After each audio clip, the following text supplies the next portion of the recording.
The Duterte administration started with promises of far-ranging and bold reforms. He vowed change was coming. Malasakit, tunay na pagbabago.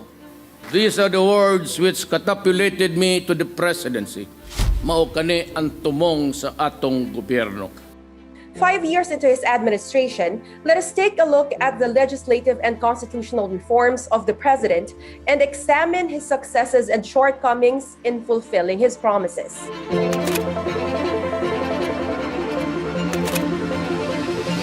I, Rodrigo Duterte, President of the Philippines,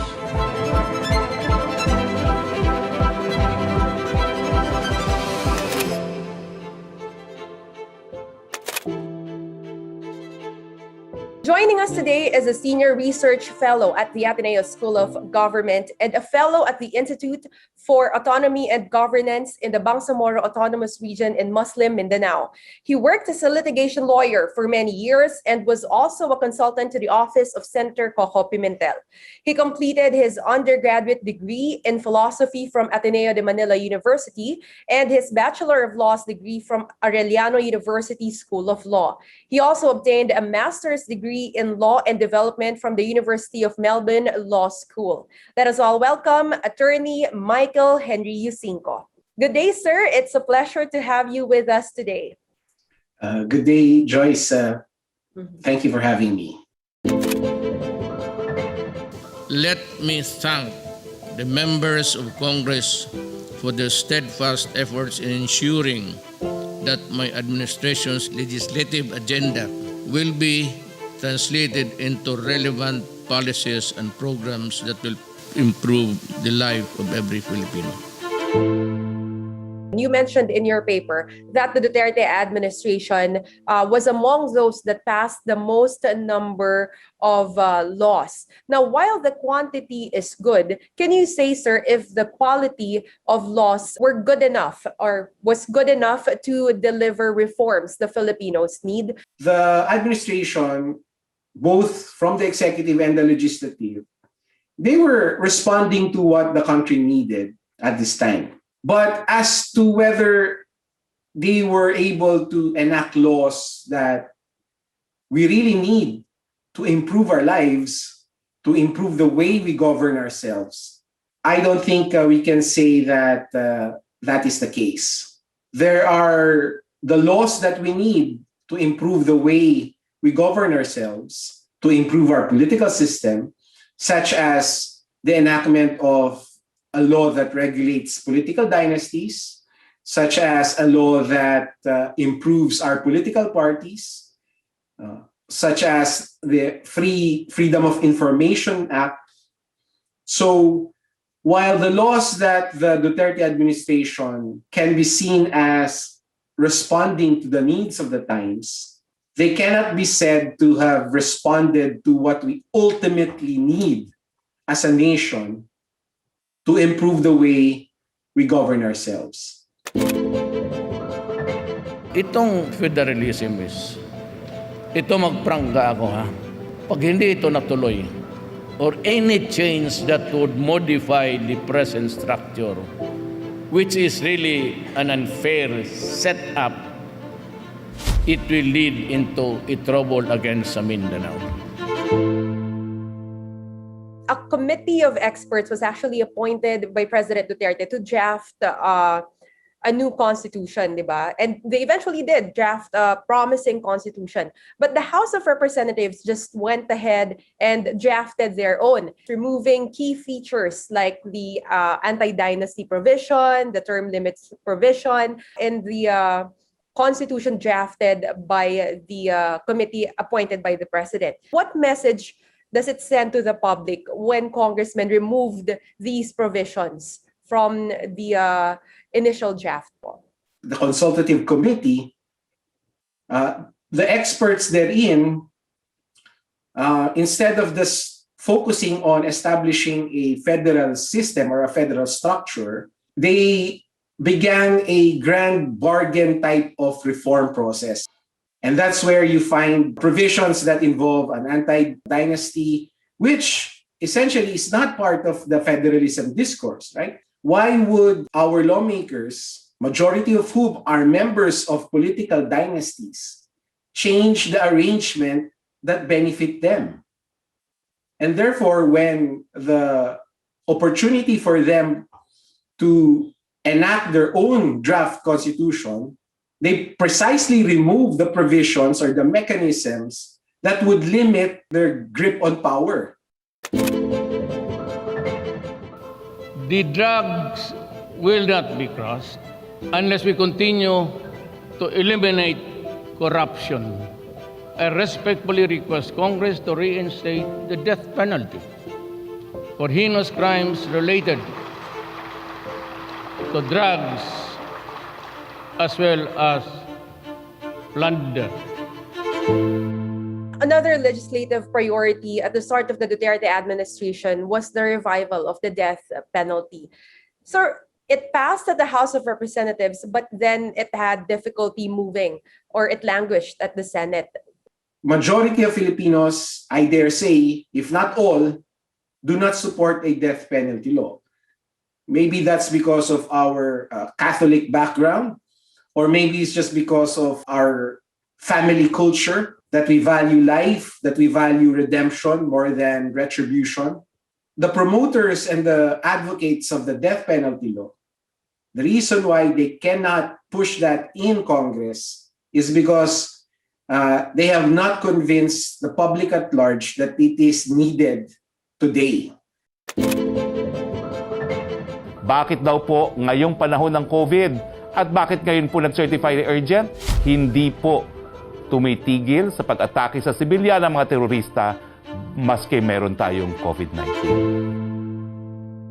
The anti-terrorism law, let's discuss that, sir. There was heavy criticism from the public. There was somehow resistance in the passing of this measure, and yet it still passed by the Senate and eventually the House of Representatives.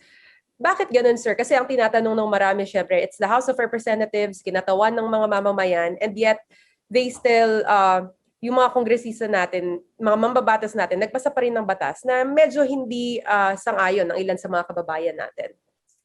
The immediate answer to that, and the official quote-unquote answer to that, is because the President certified the bill as urgent.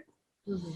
And when the President certifies a bill as urgent, based on declarations of lawmakers, to them that is a signal that they should pass it as soon as possible. Mm-hmm. And which is what happened to the anti-terror law. Remember, this bill was certified urgent and Congress actually passed it even before passing the Bayanihan law, which we all needed because of the pandemic. This is an example, I would say, of our lawmakers, as you just alluded to in your question, giving more weight to the directive of the President than the sentiment of their constituents. That is a huge problem that we are facing now, that our lawmakers, as you said, who are supposed to represent the interests of the people, sometimes or more often, they would disregard their constituency and put more weight in what the President is directing them to do. Ang alam ko po sa bansang ito may separation of powers, tagapagpatupad lang po ang executive, ang nagbibigay ng pulisiya ang Kongreso. The executive and the legislative are supposed to be independent from each other. They're supposed to be equal branches of government. Dapat chine-check nung isa, yung ginagawa nung isa. And yet, based on your explanation, parang sumusunod lang yung mga kongresista natin sa kung anong gusto ng presidente. Bakit ganito, sir, ang relationship ng mga mambabatas natin at saka nung executive branch at ng Pangulo natin, sir?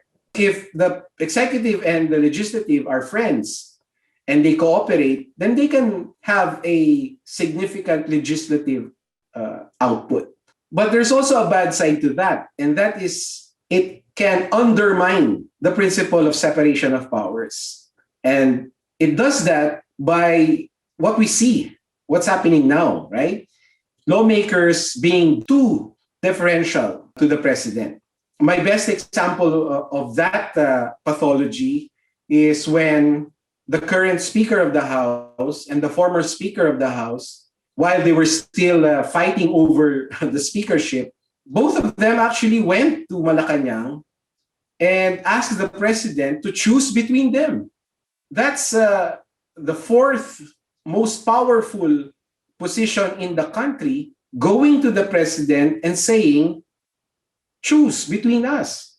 So that is a blatant example of the violation of the principle of separation of powers. Why does the president have so much power over congressmen? Since they are co-equal branches of government, dapat the legislative is just as powerful as the executive. Kasi nga sila yung may hawak ng power of the purse. Pero why are they still deferential to the executive, sir?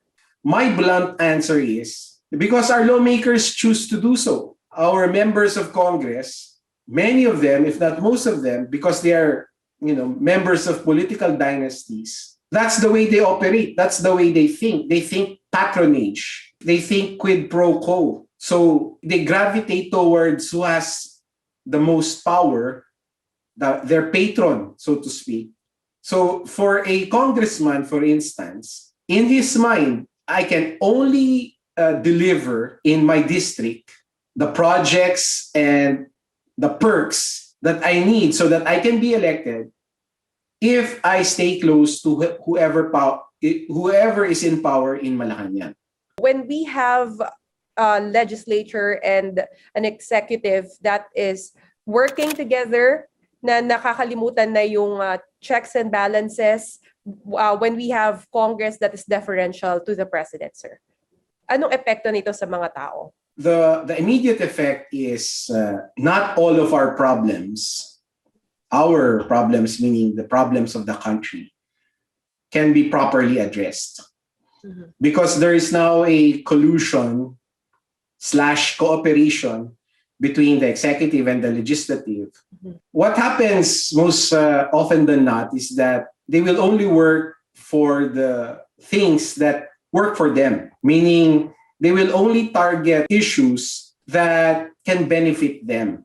So if they want to address, for example, corruption, which is a big problem of our country, right? The question is, would they address corruption? And the answer to that is probably not. Two of the most memorable moments in legislation under the Duterte administration are the dramatic changes in the House leadership, from Alvarez to Arroyo and Cayetano to Velasco. Sir, can you give us a sense of what happened here? The House Speaker position is very important because they hold essentially the key to how the public purse is disbursed or distributed. So sila yung may hawak ng pera. With that kind of power, that makes them really important in terms of politics, where political favors are distributed.